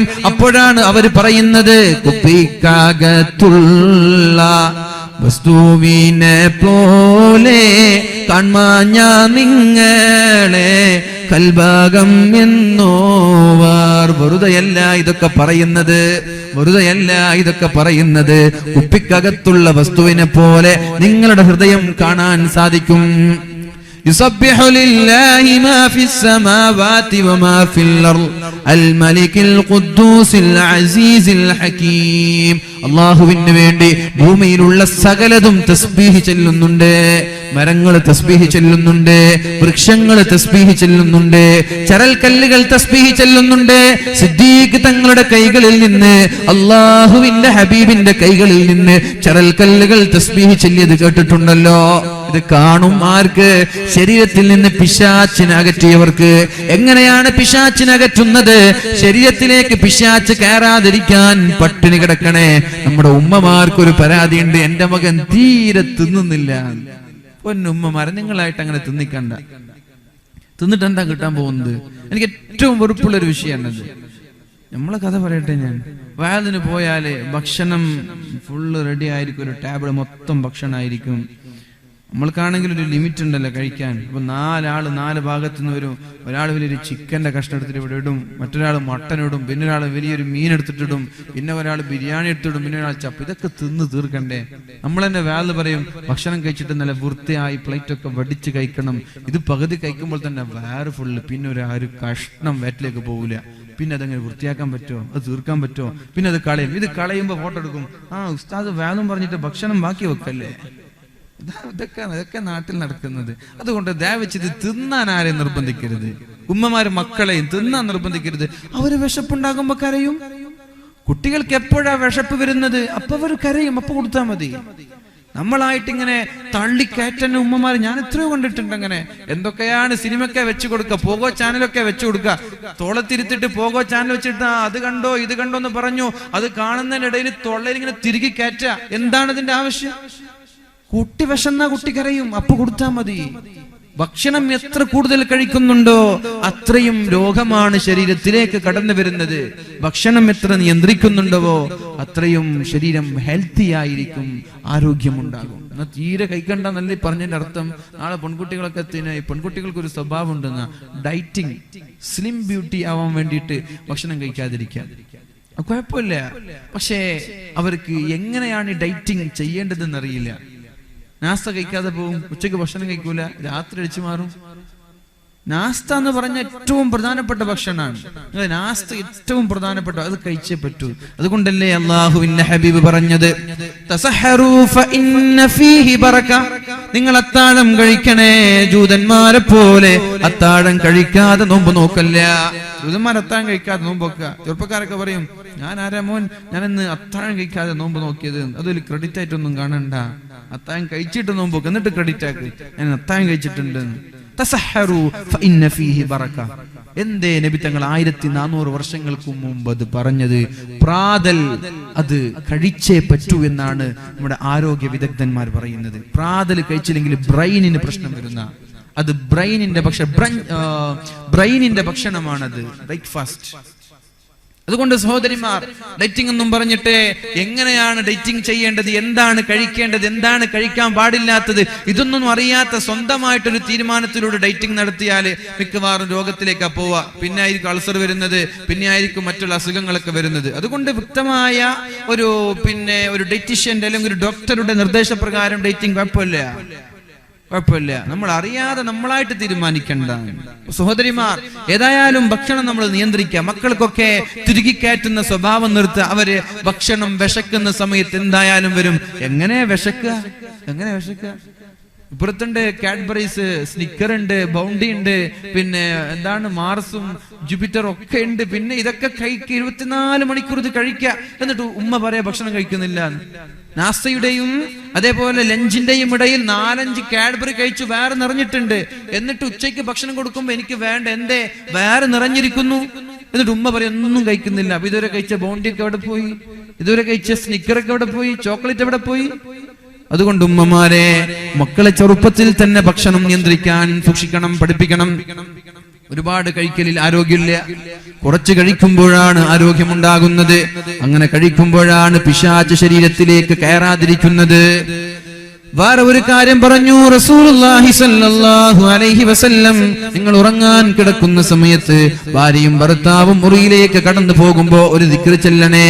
അഊദു ബില്ലാഹി മിനശ് ശൈത്വാനിർ റജീം, ബിസ്മില്ലാഹിർ റഹ്മാനിർ റഹീം, اللهم جنبني الشيطان وجنب الشيطان ما رزقتنا. പിശാച് റൂമിലുണ്ടാകും, വീട്ടിലേക്ക് വരും. റൂം തുറന്ന് റൂമിലേക്ക് പോകുമ്പോ പിശാച് പിന്നാലെ വരും. ബിസ്മില്ലാ എന്ന് പറയുമ്പോ പിശാച് പറയും, ലാ മബീതലക്കും, ഇന്ന് നിങ്ങൾക്ക് ഉറങ്ങാൻ സ്ഥലമില്ല, നിങ്ങൾ സ്ഥലം വിട്ടോളൂ. മനസ്സിലാകുന്നുണ്ടോ? വീട്ടിലേക്ക് കയറി പോവാൻ ഉപ്പയും ഉമ്മയും മക്കളും വേള് കഴിഞ്ഞ് വീട്ടിലേക്ക് പോവാൻ, കഥയും പറഞ്ഞ് ചാവിയും തുറന്ന് വീട്ടിലേക്ക് കയറി. ഒക്കെ പിശാച്ച് ഇങ്ങനെ കൈയും കെട്ടി പിശാച്ചും കയറി. ബിസ്മി ഒന്നും ചൊല്ലിയില്ല. പിശാച്ച് കൂടെയുള്ള ആളുകളോട് പറഞ്ഞു, അദ്റക്തുമുൽ മബീത്, ഇന്ന് നിങ്ങൾക്ക് ഉറങ്ങാൻ സ്ഥലം കിട്ടി. സ്വഹീഹായ ഹദീസുകളാണ്. എന്നിട്ട് ഭക്ഷണം കഴിക്കാൻ ഇരിക്കുക, ആരും ബിസ്മി ചൊല്ലിയില്ല. അപ്പൊ പിശാച്ച് ചങ്ങാതിമാരോട് പറയും, അദ്റക്തുമുൽ ആശ, നിങ്ങൾക്ക് ഇന്നത്തെ ഭക്ഷണവും കിട്ടി, ഇന്നത്തെ റൂമും നിങ്ങൾക്ക് കിട്ടി, ഫ്രീ അല്ലെ, ഫ്രീ ചാർജ് ഇല്ലാതെ റൂമും കിട്ടി പിശാച്ചുകൾക്ക്. നേരെ മറിച്ച് ബിസ്മില്ലാഹിർ റഹ്മാനിർ റഹീം എന്ന് പറഞ്ഞു വീട്ടിൽ കയറി പിശാച്ച് കൂടെയുള്ള ആളുകളോട് പറയും, ഇന്ന് നിങ്ങൾക്ക് മുറിയില്ല, ഇന്ന് നിങ്ങൾക്ക് ഉറങ്ങാൻ സ്ഥലമില്ല. ഭക്ഷണം കഴിക്കുമ്പോൾ അവിടെ വരും, ബിസ്മില്ലാഹിർ റഹ്മാനിർ റഹീം, നിങ്ങൾക്ക് ഇന്ന് ഭക്ഷണമില്ല. പിശാച്ച് വീട്ടിൽ നിന്ന് പോകും. എന്നിട്ട് റൂമിൽ കയറുമ്പോ ബിസ്മില്ലാഹിർ റഹ്മാനിർ റഹീം അല്ലാഹുമ്മ ജന്നിബിനശ് ശൈത്താൻ, അല്ലാഹുവേ പിശാചിനെ നീ ഞങ്ങളിൽ നിന്ന് അകറ്റണേ. വജന്നിബിശ് ശൈത്താന മാ റസഖ്തനാ, അല്ലാഹുവേ ഞങ്ങൾക്കുണ്ടാകുന്ന മക്കളിലും പിശാചിൽ നിന്ന് നീ അകറ്റണേ. ഇത് ചൊല്ലി ഒരാൾ ശാരീരിക ബന്ധങ്ങളിൽ ഏർപ്പെട്ടാൽ ലം യളുറഹു ശൈത്താൻ, അതിൽ നിന്നുണ്ടാകുന്ന മക്കൾക്ക് പിശാചിന്റെ ശല്യം ഉണ്ടാവൂല, പിശാചിന്റെ ശർറ് ഉണ്ടാവൂല. മുറിയിൽ എന്തായാലും പിശാചുണ്ടാകും. നമ്മൾ ശാരീരിക ബന്ധങ്ങളിൽ ഏർപ്പെടുന്നത് പിശാച് ശ്രദ്ധിക്കും. എന്നിട്ട് നമ്മുടെ ഗുഹ്യാവയവങ്ങൾക്കിടയിലൂടെ പിശാച് ഉമ്മയുടെ ഗർഭപാത്രത്തിലേക്ക് കടന്നു പോകും. ഈ ദിക്ർ ചൊല്ലിയില്ലെങ്കിൽ കടന്നു പോകും. ഈ ദിക്ർ ചൊല്ലിയാൽ ഇന്ന് ഉറങ്ങാൻ സ്ഥലമില്ല എന്ന് പറഞ്ഞ് പിശാച് ഓടിപ്പോകുമെന്ന് പരിശുദ്ധ റസൂലുള്ളാഹി സ്വല്ലല്ലാഹു അലൈഹി വസല്ലം.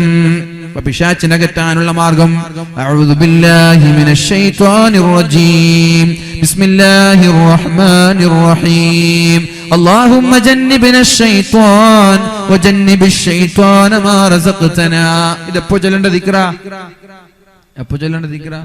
ഫസ്റ്റ് നൈറ്റിലല്ലേ, ആദ്യത്തെ രാത്രിയിൽ ചൊല്ലേണ്ട ദിക്റെന്ന ചെറുപ്പക്കാരൊക്കെ തെറ്റിദ്ധരിച്ചത്. മരണം വരെ ചൊല്ലേണ്ട ദിക്റാണിത്. എപ്പം മുറിയിൽ കയറുന്നുണ്ട് ഭാര്യ ഭർത്താക്കന്മാർ അന്ന് എല്ലാ ദിവസവും ചൊല്ലണത്.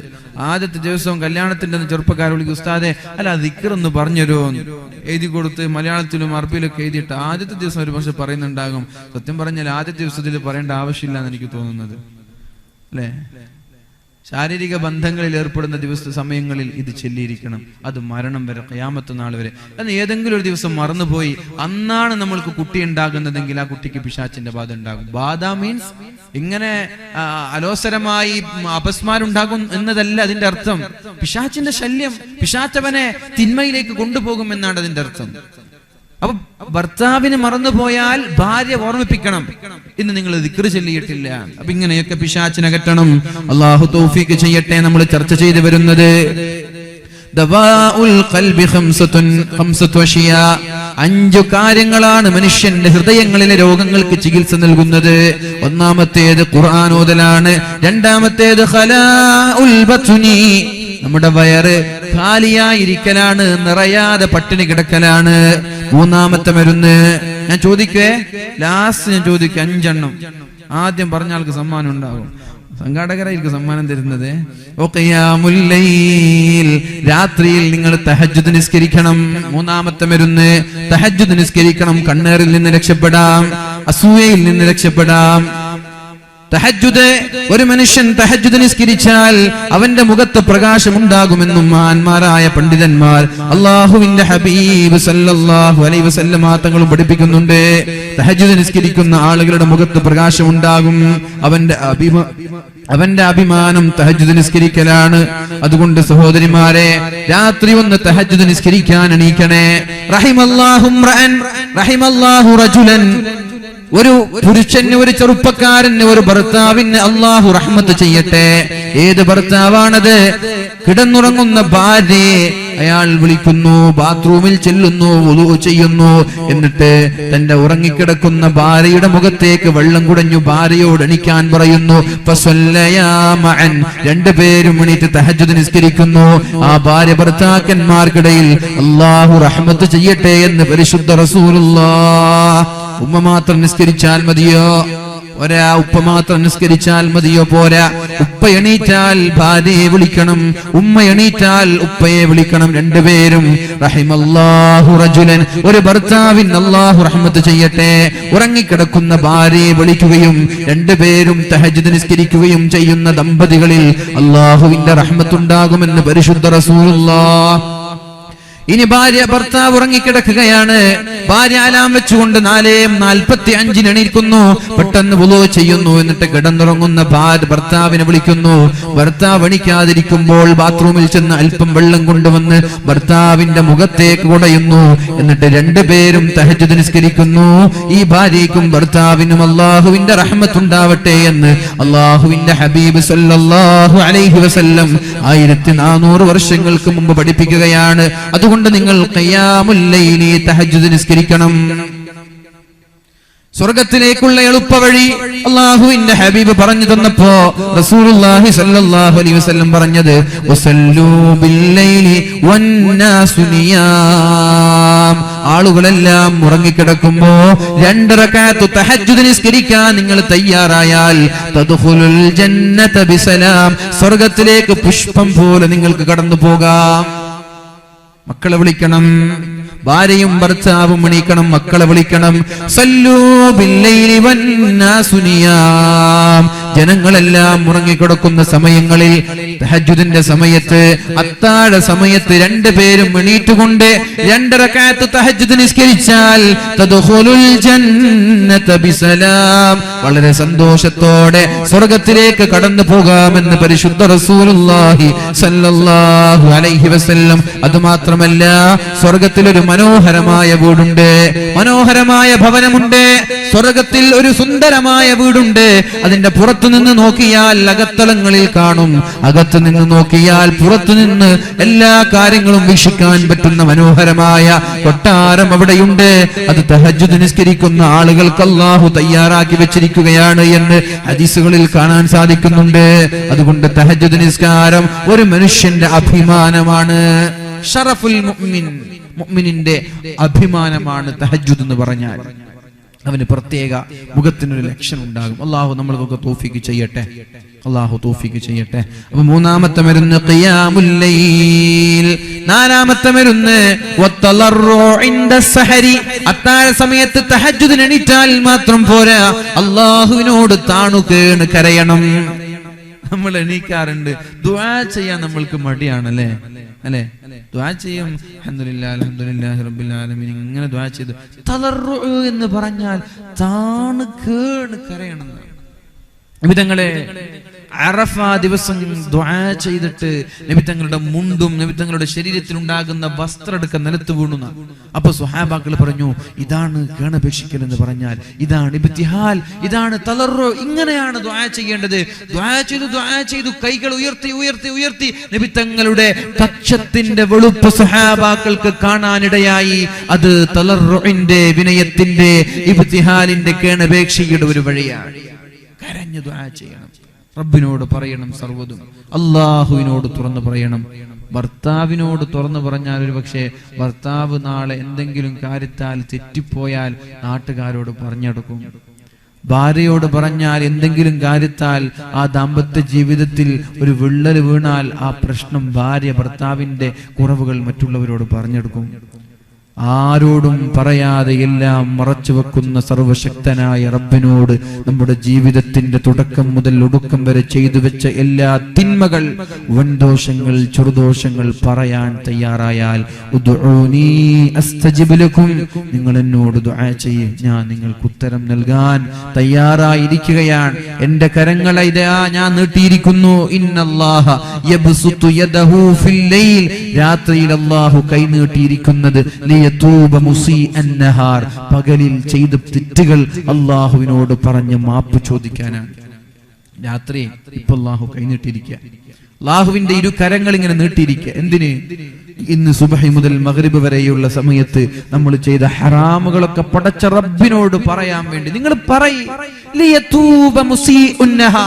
പകലിൽ ചെയ്ത പാപങ്ങൾക്ക് മോചനം നൽകാൻ, നിങ്ങൾക്ക് പൊറുത്തു തരാൻ വേണ്ടി രാത്രിയിൽ ഞാൻ കൈനീട്ടിയിരിക്കും. പക്ഷേ ഒന്നേ ഞാൻ നിങ്ങളോട് പറയുന്നുള്ളൂ, നിങ്ങൾ എന്നോട് പറയണം, എന്നോട് പറയണം. അതേപോലെ ഇന്നല്ലാഹ യബ്സുതു യദഹു ഫിന്നഹാർ, അല്ലാഹു അവന്റെ പകലിൽ അവന്റെ 2 കരങ്ങളെ അല്ലാഹു നീട്ടിവെക്കും. പകലിൽ അല്ലാഹു നീട്ടിവെക്കും. എന്തിനെ? രാത്രി ചെയ്ത തെറ്റുകൾ അല്ലാഹുവിനോട് പറയാൻ വേണ്ടി. അപ്പൊ ഒരു കാര്യം നമ്മൾ മനസ്സിലാക്കുക, ഒരു കാര്യം നമ്മൾ മനസ്സിലാക്കുക. എന്താണ്? എല്ലാം തരുന്ന റബ്ബ് എല്ലാം നൽകാൻ തയ്യാറായിരിക്കുകയാണ്. പക്ഷെ ചോദിക്കാൻ നമ്മൾ തയ്യാറായാൽ മതി. അല്ലാഹു തൗഫീഖ് ചെയ്യട്ടെ. 4-ാമത്തേത് അത്താഴ സമയങ്ങളിൽ നിങ്ങൾ അല്ലാഹുവിനോട് കേണപേക്ഷിക്കണേ, കരഞ്ഞുകൊണ്ട് ദുആ ചെയ്യണേ, നിങ്ങളുടെ ഹൃദയം ശുദ്ധിയാകും. അത്താഴ സമയങ്ങളിൽ ഇസ്തിഗ്ഫാർ ചൊല്ലുന്ന ആളുകളെ അല്ലാഹുവിന് ഇഷ്ടമാണ്. ശ്രദ്ധിക്കണേ സഹോദരങ്ങളെ, മക്കളില്ലാത്ത ആളുകൾ ഈ സദസ്സിലുണ്ടെങ്കിൽ അതിനുള്ള പരിഹാരം അല്ലാഹുവിന്റെ ഹബീബ് അല്ലാഹു പറഞ്ഞത് ഇസ്തഗ്ഫിറൂ റബ്ബക്കും ഇന്നഹു കാന ഗഫാറാ. നിങ്ങൾ അല്ലാഹുവിനോട് ഇസ്തിഗ്ഫാർ ചൊല്ലണം. യുർസിലിസ് സമാഅ അലൈക്കും മിദ്റാറാ, നിങ്ങൾക്ക് ഞാൻ മഴയില്ലെങ്കിൽ കോരിച്ചൊരിയുന്ന മഴ തരാം, നിങ്ങൾ ഇസ്തിഗ്ഫാർ ചൊല്ലിയാൽ മതി.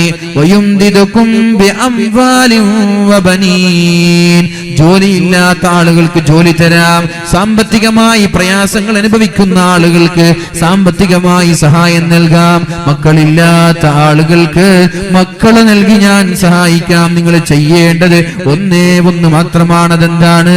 അത്താഴ സമയങ്ങളിൽ ഇസ്തിഗ്ഫാർ നിങ്ങൾ അധികരിപ്പിക്കണേ. ഭാര്യയും ഭർത്താവും രണ്ടുപേരും അധികരിപ്പിക്കുക. ഭാര്യയും ഭർത്താവും നേരത്തെ പറഞ്ഞതുപോലെ തഹജ്ജുദിന് എണീറ്റ് നിന്നിട്ട് അല്ലാഹുവിനോട് ദുആ ചെയ്യുക, നന്നായിട്ട് ദുആ ചെയ്യുക. അല്ലാഹുവേ എന്റെ പാപം നീ പുറത്തു തരണം. അസ്തഗ്ഫിറുല്ലാഹൽ അലീം, അസ്തഗ്ഫിറുല്ലാഹൽ അലീം, അസ്തഗ്ഫിറുല്ലാഹൽ അലീം. കേൾക്കുന്നുണ്ടോ? നിങ്ങൾ എവിടെയൊക്കെയോ ശ്രദ്ധിക്കാണല്ലോ പഠിച്ചോനെ.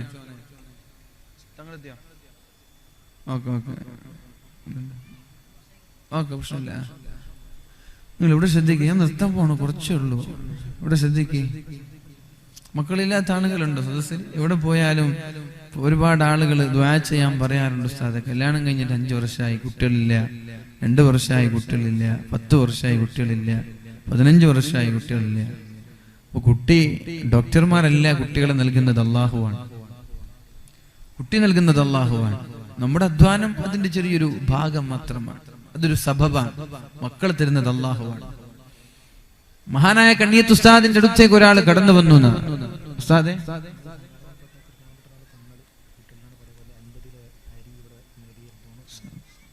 ഞാൻ പറഞ്ഞിട്ടുണ്ട്, കുട്ടിയില്ലാത്തൊരു ദ്വാ എല്ലാ സദസ്സിലുണ്ടാവും. കാരണം കുട്ടിക്ക് വേണ്ടിയിട്ടാണ് കല്യാണം കഴിക്കുന്നത്. ലോകത്ത് മക്കൾ ഉണ്ടാവില്ലേ എന്ന് പേടിച്ചിട്ട് ഇണ കൂടുന്നത് മനുഷ്യന്മാർ മാത്രമാണെന്നാണ്. മൃഗങ്ങളൊക്കെ ഇണ കൂടുന്നത് കുട്ടികളുണ്ടാവാനാ. മനുഷ്യന്മാര് കല്യാണം കഴിഞ്ഞിട്ട് ആദ്യത്തെ വർഷങ്ങളിൽ കുട്ടികൾ ഉണ്ടാവാതിരിക്കാനാണ് ഇണ കൂടുന്നത്, അല്ലെ? അതന്നെയാണ് കുട്ടി കിട്ടാതിരിക്കാനുള്ള കാരണവും. അപ്പൊ അതിനുള്ള പരിഹാരം എന്താ? മഹാനായ അല്ലാഹുവാണ് മക്കളെ തരുന്നത്. മഹാനായ സക്കരിയ നബി അലൈഹിസ്സലാം തന്റെ വാർദ്ധക്യ സഹജമായ പ്രായാധിക്യത്തിലെത്തിയപ്പോഴാണ് അല്ലാഹുവിനോട് പറയുന്നത്,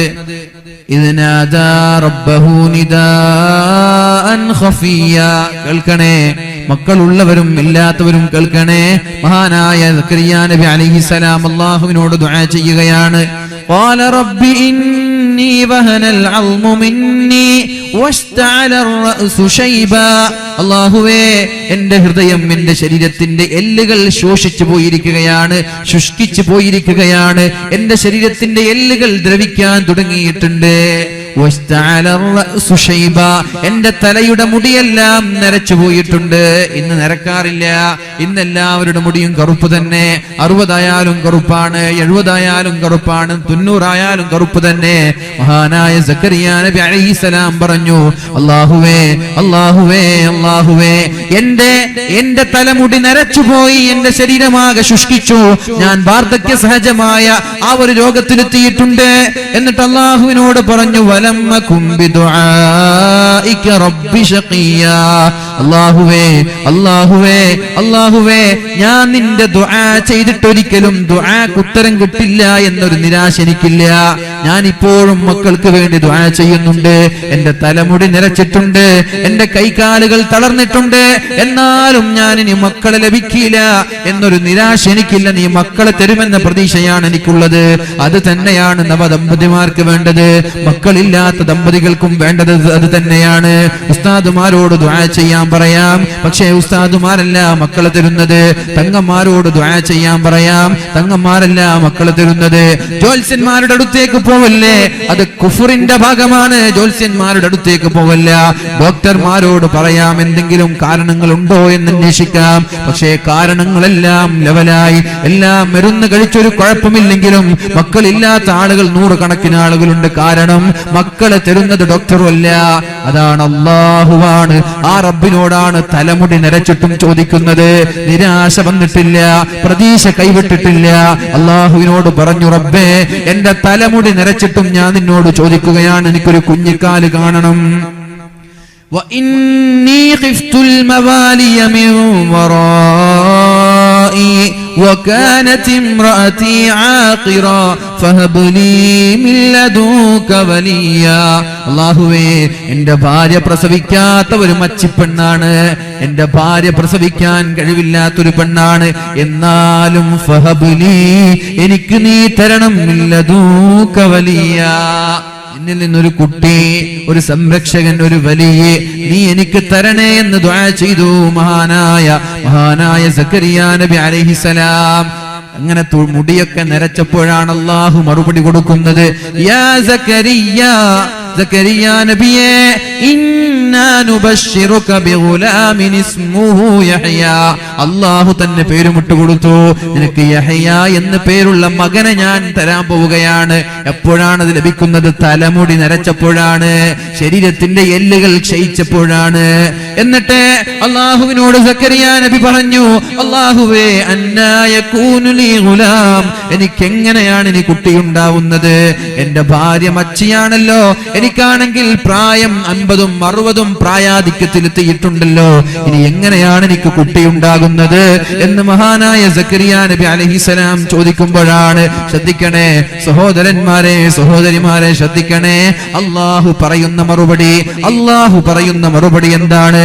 അല്ലാഹു പറഞ്ഞു, ഖാല കദാലിക ഖാല റബ്ബുക ഹുവ അലയ്യ ഹയ്യിൻ. കേട്ടോ?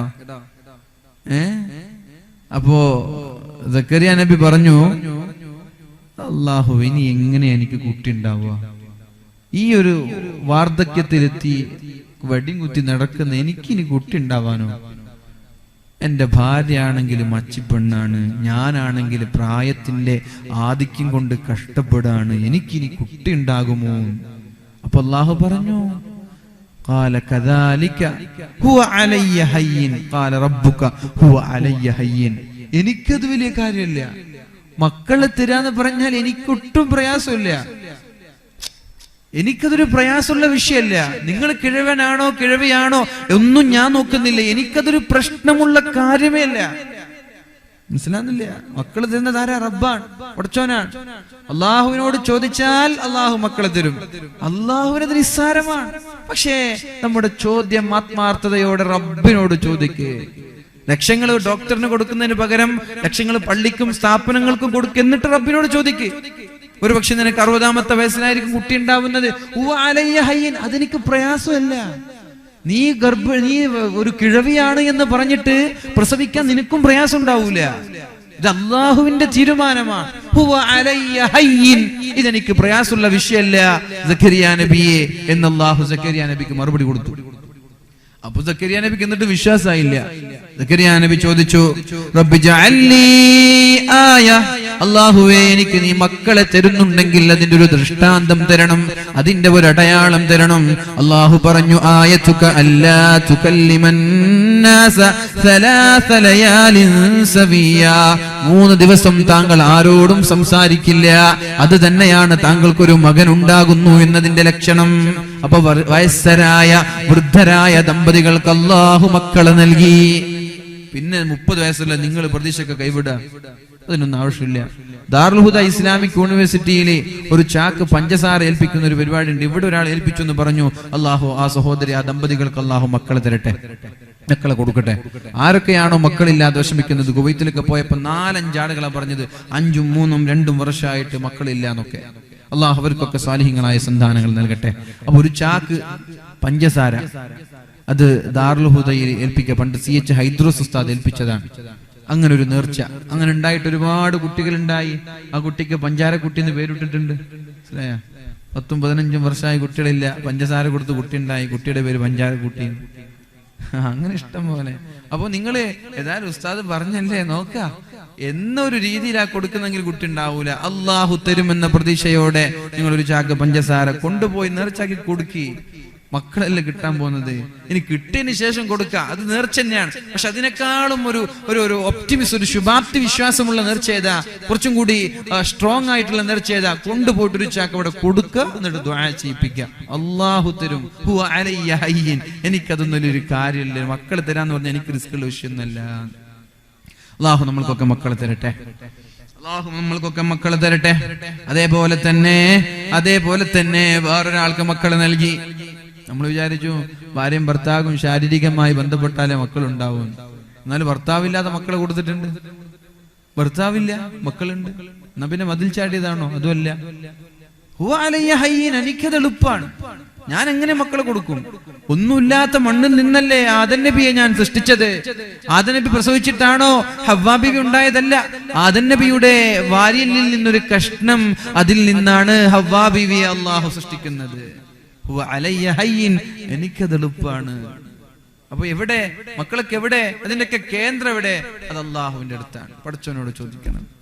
പെണ്ണുങ്ങൾക്ക് 1 വർഷം കഴിഞ്ഞ് 2 വർഷം കഴിഞ്ഞപ്പോ പെണ്ണുങ്ങളൊക്കെ ആകെ കല്യാണത്തിന് പോവാൻ, ഞാൻ കല്യാണത്തിന് വരുന്നില്ല. എന്തേ? കല്യാണത്തിന് എത്തിയ പിന്നെ എല്ലാവർക്കും ഒരൊറ്റൊരു ചോദ്യമുള്ളൂ, കുട്ടി ഉണ്ടായോ?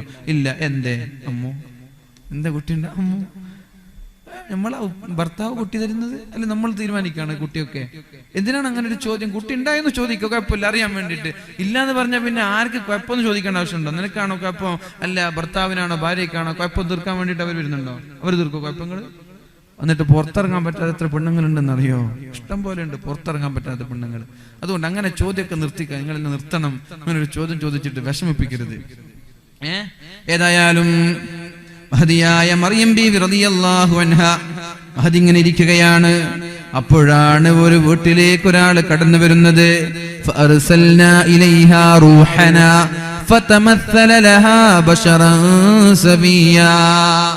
അല്ലാഹുവിന്റെ റൂഹ്, അല്ലാഹുവിന്റെ റൂഹ് എന്ന് പറയുന്ന മഹാനായ ജിബ്രീൽ അലൈഹിസ്സലാമിനെ മഹദിയായ മറിയം ബീവിയുടെ അടുത്തേക്ക് അയക്കുന്നത്.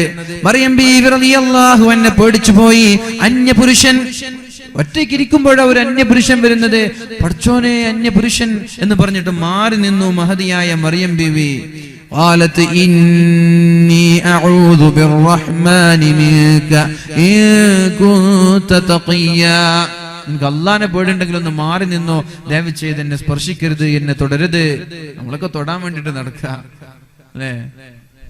ഇങ്ങോട്ട് വന്നിട്ട് പറയാ ഇൻ കുന്ത തഖിയ, അള്ളാനെ പേടിയുണ്ടെങ്കിൽ ഒന്ന് മാറി നിൽക്കണം. അപ്പോഴാണ് ജിബ്രീൽ അലൈഹിസ്സലാം പറയുന്നത്, قال إنما أنا رسول ربك لأهب لك غلاما زكيا. നിങ്ങൾക്കൊരു കുട്ടി തരാൻ അല്ലാഹു എന്നെ പറഞ്ഞയച്ചിരിക്കുകയാണ്. എനിക്ക് കുട്ടിയോ? അന്നാ യകൂനു ലീ ഗുലാം, എനിക്കെങ്ങനെയാണ് കുട്ടി ഉണ്ടാകുന്നത്? വലം യംസസ്നി ബശറുൻ, ഇന്ന് വരെ ഒരു പുരുഷൻ എന്നെ തൊട്ടിട്ടില്ല. വലം അകു ബഗിയ, ഞാനൊരു വ്യഭിചാരി പെണ്ണുമല്ല, പിന്നെ എങ്ങനെയാണ് എനിക്ക് കുട്ടി ഉണ്ടാവുന്നത്? മറിയം ബീവി അത്ഭുതപ്പെട്ടു. എനിക്ക് കുട്ടിയോ? അതിന് ഞാൻ എന്ത് ചെയ്തു എനിക്ക് കുട്ടി ഉണ്ടാവാൻ? എന്നിട്ട് മഹാനായ ജിബ്രീൽ അലൈഹിസ്സലാം മറുപടി നൽകി. ഖാല കദാലികി ഖാല റബ്ബുകി ഹുവ അലയ്യ ഹയ്യിൻ, നിന്റെ റബ്ബ് മഹദിയുടെ റബ്ബ് എന്നോട് പറഞ്ഞു ഹുവ അലയ്യ ഹയ്യിൻ, അല്ലാഹുവിന് ഇത് എളുപ്പമാണ്.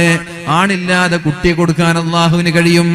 അതുകൊണ്ട് സഹോദരിമാരെ, അല്ലാഹു മക്കളെ കൊടുത്തിട്ടുണ്ട്. ഇങ്ങനെയൊക്കെ ഒരുപാട് വർഷക്കാലം ദുആ ചെയ്തു മഹാനായ ഇബ്രാഹിം നബി അലൈഹിസ്സലാം. ഒരുപാട് വർഷക്കാലം ഇലാഹായ പൂരാനോട് ഇരവും പകലും തേടി ഖലീലായ ഇബ്രാഹിം നബിക്ക് കിട്ടി മകനാം ഇസ്മായിൽ നബി എന്ന കനകക്കുട്ടി. കനകക്കട്ടിന്നോ? ഏതായാലും എനിക്ക് പാട്ടിന്റെ വരികൾ അറിയില്ല. അതുകൊണ്ട് എത്ര വർഷം ദുആ ചെയ്തത് മഹാനായ ഇബ്രാഹിം നബി അലൈഹിസ്സലാം. 100ാമത്തെ വയസ്സിലാണ് കുട്ടി ഉണ്ടാവുന്നത്. റബ്ബി ഹബ്ലി മിൻ ലദുക ദുർരിയതൻ തയ്യിബ, അല്ലാഹുവേ എനിക്ക് മക്കളെ തരണേ, മക്കളെ തരണേ എന്ന് ദുആ ചെയ്തു. നിരാശനായില്ല.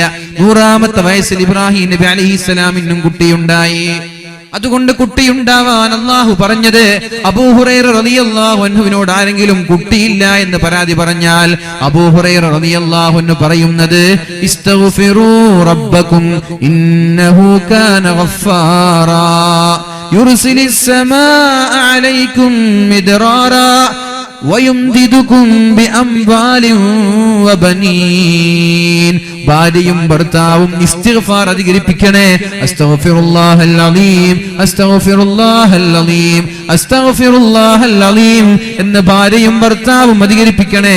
അത് പ്രത്യേകിച്ചിട്ട് അത്താഴ സമയങ്ങളിലാകുമ്പോ അതിന് ഇജാബത്തുണ്ടാകും. അത്താഴ സമയം അല്ലാഹുവിന് ഇഷ്ടമുള്ള സമയമാണത്. അത്താഴ സമയങ്ങളിൽ ഭാര്യയും ഭർത്താവും അല്ലാഹുവിനോട് ഇസ്തിഗ്ഫാർ ചൊല്ലി താണുകേണ് കരഞ്ഞു ദുആ ചെയ്താൽ അല്ലാഹു ഒരിക്കലും നിരാശരാക്കില്ല. 4ാമത്തേത് അത്താഴ സമയങ്ങളിൽ അല്ലാഹുവിനോട് താണുകേണ് കരഞ്ഞു ദുആ ചെയ്യാ. മക്കളില്ല എന്ന് പറഞ്ഞിട്ട് പരാതി പറയുന്നുണ്ട് ഭാര്യ ഭർത്താക്കന്മാർ. ആ ഭർത്താക്കന്മാർക്കൊരു പരിഹാരം എന്നോണം അത്താഴ സമയങ്ങളിൽ തഹജ്ജുദ് നിസ്കരിക്കാൻ എണീക്കണം എന്ന് പറഞ്ഞാൽ അതിനവർ തയ്യാറല്ല. കേൾക്കുന്നുണ്ടോ പെണ്ണുങ്ങൾ? കേൾക്കുന്നുണ്ടോ? അല്ല, അവിടെ സംസാരിക്കാണ്. മക്കളില്ല എന്ന് പറഞ്ഞിട്ട് കരയാണ് ഭാര്യയും ഭർത്താവും.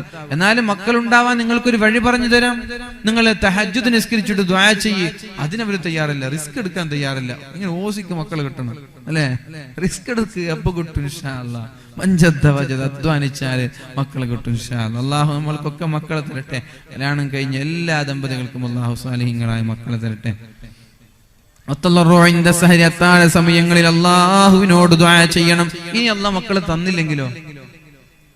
അതൊരു പക്ഷെ ഖൈറായിട്ടുണ്ടാവൂല.